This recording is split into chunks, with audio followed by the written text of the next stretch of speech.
Hi all. ఇప్పుడు మనము blood రిలేషన్లో ప్రాబ్లమ్ 6 యొక్క ఆన్సర్ మనం చూసుకుందాము. జై తన తల్లి యొక్క ఏకైక మనవరాలి భర్తగా ఋషిని పరిచయం చేస్తాడు. జైకి తోబుట్టువులు లేరు. ఋషి జైకి ఏమవుతాడు? అయితే జై తన తల్లి యొక్క ఇక్కడ జై తన తల్లి యొక్క తల్లి ఇక్కడ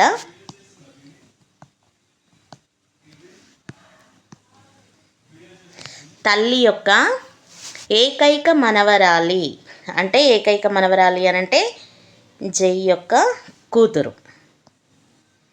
ఏకైక మనవరాలి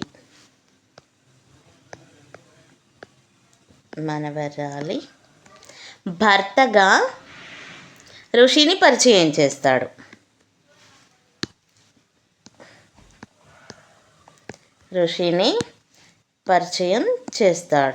సో ఇప్పుడు ఋషి జైకి ఏమవుతాడు అంటే అల్లుడు అవుతాడు. Option 3 is the right answer, అల్లుడు.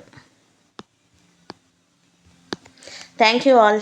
ఈ వీడియో మీకు నచ్చినట్లయితే ప్లీజ్ లైక్ చేయండి, షేర్ చేయండి, కామెంట్ చేయండి. అలాగే మరిన్ని వీడియోస్ కోసం నా ఛానల్ని తప్పకుండా సబ్స్క్రైబ్ చేయండి ఫ్రెండ్స్. Thank you all.